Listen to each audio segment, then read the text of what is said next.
नमस्कार। आज हम भारतीय स्टेट बैंक मतलब एसबीआई के एक अहम फैसले पर गहराई से बात करने वाले हैं। एक ऐसा फैसला जिसने कई परिवारों की जिंदगी पर असर डाला। हमारे पास है अगस्त 2005 का एक इंटरनल सर्कुलर, बहुत महत्वपूर्ण। इसने बैंक की दशकों पुरानी एक व्यवस्था को आप कह सकती हैं पूरी तरह बदल दिया। ये थी बैंक की अनुकंपा नियुक्ति योजना, जिसे हम कंपैशनेट अपॉइंटमेंट स्कीम भी कहते हैं। इसे खत्म करके एक नई स्कीम लाई गई, एसबीआई अनुग्रह राशि एक मुश्त भुगतान योजना, यानी नौकरी नहीं बल्कि एक मुश्त पैसा, सीधा कैश। आज हम इसी बदलाव को समझने की कोशिश करेंगे। बैंक ने ये कदम क्यों उठाया, इस नई योजना में क्या था और सबसे ज़रूरी इसके पीछे सोच क्या थी और क्या मायने थे इसके। चलिए सर्कुलर के जरिए उस दौर के इस बड़े फैसले को समझने की कोशिश करते हैं। तो सबसे पहले थोड़ा पीछे चलते हैं। ये जो पुरानी अनुकंपा नियुक्ति योजना थी, ये कब से चली आ रही थी और इसका मकसद क्या था असल में? सुनने में आया कि काफी पुरानी व्यवस्था थी ये। बिल्कुल, ये योजना जैसा कि दस्तावेज में लिखा है 1979 से लागू थी, काफी लंबा समय। और इसका जो मूल विचार था वो बहुत सीधा और कह सकते हैं मानवीय था कि अगर बैंक के किसी कर्मचारी की सेवा के दौरान मृत्यु हो जाती है तो उसके परिवार के किसी एक योग्य सदस्य को बैंक में नौकरी देकर सहारा दिया जाए। अच्छा।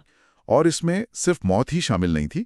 अगर कोई कर्मचारी मान लीजिए गंभीर स्वास्थ्य कारणों से बिल्कुल अक्षम हो गया, मतलब काम करने लायक नहीं रहा, और उसे 55 साल की उम्र से पहले ही रिटायर होना पड़ता है, तो ऐसे मामलों में भी उसके आश्रित को नौकरी देने पर विचार किया जाता था। तो ये एक तरह की आप कह सकते हैं सोशल सिक्योरिटी जैसी भावना देती थी परिवारों को। यानी लगभग 2.5 दशक, 25 साल से ज्यादा पुरानी ये व्यवस्था थी। मुश्किल वक्त में परिवारों के लिए एक बड़ा सहारा रही होगी ना, न सिर्फ पैसे के लिहाज से बल्कि एक रेगुलर नौकरी का जो आश्वासन होता है वो भी। तो फिर सवाल उठता है कि ऐसी जमी जमाई व्यवस्था को बदलने की जरूरत क्यों पड़ गई? सर्कुलर इस बारे में क्या कहता है? कुछ दिक्कतें आ रही थीं क्या? हाँ, यहीं पर मामला थोड़ा पेचीदा हो जाता है।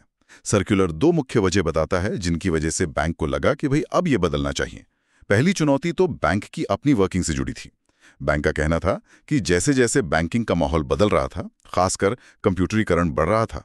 हाँ, वो दौर था कंप्यूटर्स का। बिल्कुल। तो उन्हें अक्सर ऐसे आश्रित उम्मीदवार नहीं मिल पा रहे थे जिनके पास बैंक की जो नई जरूरतें थी, जो स्किल्स चाहिए थी, वो हों। अच्छा, मतलब टेक्नोलॉजी और काम करने के बदलते तरीकों के साथ जो तालमेल बिठा सके वैसे उम्मीदवारों की कमी महसूस हो रही थी। ये तो शायद उस वक्त कई जगह हो रहा होगा। जुड़ी है वो थी इस पूरी प्रक्रिया में लगने वाला टाइम। अनुकंपा नियुक्ति की पूरी प्रक्रिया, मतलब एलिजिबिलिटी चेक करना, वैकेंसी ढूंढना, फिर अपॉइंटमेंट देना, इसमें काफी वक्त लग जाता था। इसका नतीजा ये होता था कि जिस परिवार को मान लीजिए घर के कमाने वाले सदस्य के जाने के बाद तुरंत पैसे की जरूरत है, हाँ बिल्कुल, उसको वो राहत मिलने में महीनों या कभी कभी तो सर्कुलर कहता है कि साल भी लग जाते थे। ओ, साल भी? हाँ, और कई बार तो ऐसा भी होता था कि कोई आश्रित उस समय नौकरी के लिए योग्य ही नहीं होता था, जैसे बच्चे नाबालिग हों, तो वो तत्काल मदद का जो उद्देश्य था वो ही पूरा नहीं हो पा रहा था। समझ गई। तो एक तरफ तो बैंक को सही स्किल वाले लोग नहीं मिल रहे थे और प्रोसेस बहुत धीमा था, दूसरी तरफ परिवारों को तुरंत पैसे की जरूरत थी जो नौकरी मिलने तक पूरी नहीं हो पा रही थी। ये तो वाकई एक मुश्किल सिचुएशन थी। तो क्या इसी वजह से ये नई मतलब एक मुश्त राशि वाली योजना लाई गई? जी हाँ, सर्कुलर तो इसी तरफ इशारा करता है। इन चुनौतियों को देखते हुए बैंक के केंद्रीय बोर्ड की जो कार्यकारी समिति थी, executive committee of the central board, अच्छा, उसने 4 अगस्त 2005 को इस नई योजना एसबीआई अनुग्रह राशि एक मुश्त भुगतान योजना को मंजूरी दे दी। और तर्क यही दिया गया कि नौकरी देने की वो जो लंबी और थोड़ी अनिश्चित प्रक्रिया थी, उसके बजाय प्रभावित परिवार को तुरंत एक मुश्त नकद राशि देना वो ज्यादा प्रैक्टिकल है और ज्यादा प्रभावी तरीका है। ये तो सोच में एक बहुत बड़ा शिफ्ट था। नौकरी के आश्वासन की जगह सीधे फाइनेंशियल हेल्प। इसने तो सहायता का पूरा नेचर ही बदल दिया। लेकिन क्या ये सिर्फ एक ऑप्शन था? मतलब क्या परिवार चुन सकता था कि उन्हें नौकरी चाहिए या पैसा? नहीं नहीं, इस मामले में सर्कुलर बिल्कुल क्लियर है। साफ लिखा है उसमें कि 4 अगस्त 2005 से अनुकंपा नियुक्ति के किसी भी नए अनुरोध पर विचार नहीं किया जाएगा। बिल्कुल नहीं। यानी दरवाजा बंद। हाँ, ये पुरानी योजना का पूर्ण प्रतिस्थापन था, मतलब कंप्लीट रिप्लेसमेंट। कोई ऑप्शनल व्यवस्था नहीं थी। पुरानी योजना उसी दिन से खत्म। बाप रे, यानी अनुकंपा नियुक्ति का रास्ता पूरी तरह बंद कर दिया गया। ये तो उन परिवारों के लिए एक बहुत बड़ी खबर रही होगी जो शायद नौकरी की उम्मीद लगाए बैठे होंगे। तो अब ये नई एकमुश्त राशि वाली योजना किन कर्मचारियों के परिवारों के लिए थी? कौन एलिजिबल था इसके लिए? सर्कुलर के हिसाब से ये नई योजना मुख्य रूप से 2 तरह के मामलों पर लागू होती थी। पहला, वे कर्मचारी जिनकी सेवा के दौरान मृत्यु हो जाती है, मतलब एम्प्लॉइज डाइंग इन हार्नेस। ठीक है। दूसरा, वे कर्मचारी जिन्हें गंभीर अक्षमता मतलब सीवियर इनकैपेसिटेशन के कारण 55 वर्ष की आयु पूरी करने से पहले ही रिटायर होना पड़ता है। Premature retirement due to incapacitation. तो सिर्फ इन 2 स्थितियों में ही परिवार इस नई योजना के तहत वो एकमुश्त राशि पाने के हकदार थे। अच्छा। अब एक और जरूरी सवाल, जिस दिन ये नई योजना लागू हुई यानी 4 अगस्त 2005 को, उस वक्त पुरानी योजना के तहत कई आवेदन पेंडिंग भी तो होंगे? हाँ, बिल्कुल। उन लोगों का क्या हुआ जिन्होंने नौकरी के लिए पहले से अर्जी दे रखी थी? उनका क्या हुआ? ये एक बहुत ही महत्वपूर्ण बिंदु है, क्योंकि जब भी पॉलिसी बदलती है ना, तो ऐसे जो बीच वाले मामले होते हैं वो अक्सर कंफ्यूजन पैदा करते हैं। सर्कुलर इस पर भी बिल्कुल स्पष्ट निर्देश देता है। उसके अनुसार अनुकंपा नियुक्ति के लिए जो भी आवेदन 4 अगस्त 2005 तक पेंडिंग थे, उन सभी को नई योजना के तहत ही निपटाया जाना था। ओह, इसका मतलब उन पेंडिंग एप्लीकेशंस पर भी नौकरी नहीं मिलनी थी, उनको भी एकमुश्त अनुग्रह राशि ही दी जानी थी। जी बिल्कुल, यही लिखा है, बशर्ते वो परिवार नई योजना की जो बाकी शर्तें थीं वो पूरी करते हों। और इसके लिए उन परिवारों को एक नया आवेदन, एक फ्रेश एप्लीकेशन देना जरूरी था। अच्छा, नया फॉर्म भरना पड़ा। हाँ, जो खास तौर पर इसी अनुग्रह राशि के भुगतान के लिए बनाया गया था, उसका एक फॉर्मेट भी सर्कुलर के साथ अटैच था।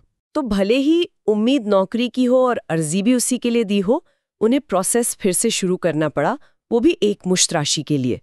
ये उन परिवारों के लिए थोड़ा मुश्किल तो रहा होगा यकीनन। हाँ, ये संभव है।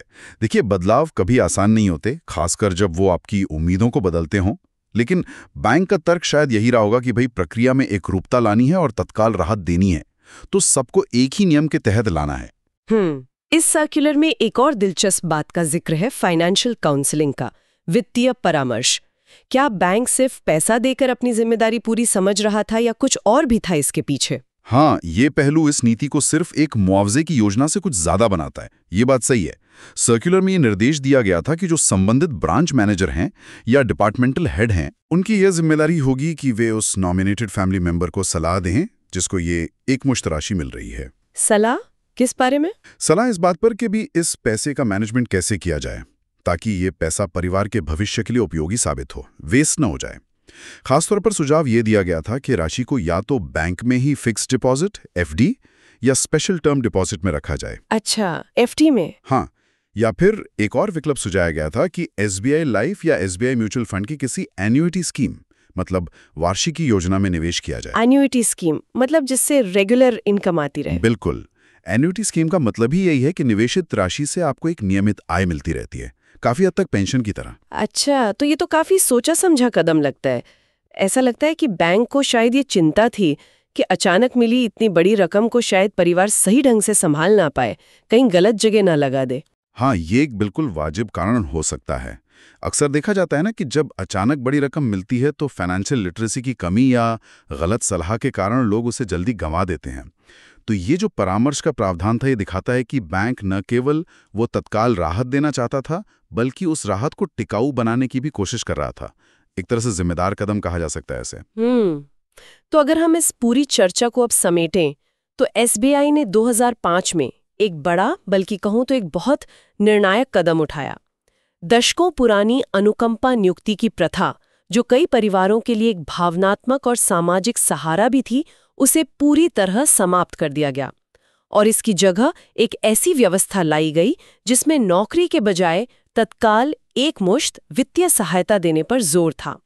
इसके पीछे बैंक के तर्क थे प्रोसेस को तेज करना, आसान बनाना, परिवारों को फौरन राहत पहुंचाना और साथ ही बदलते समय के साथ बैंक की अपनी जो ज़रूरतें थीं, जैसे कि सही स्किल वाले कर्मचारी, उनको भी ध्यान में रखना। बिल्कुल, यहाँ देखने वाली बात यही है कि ये बदलाव कैसे प्रैक्टिकल मजबूरियों जैसे सही उम्मीदवार न मिलना या प्रोसेस में देरी और मानवीय ज़रूरतों जैसे तत्काल पैसे की ज़रूरत, इनके बीच एक बैलेंस बनाने की कोशिश कर रहा था। सही कहा।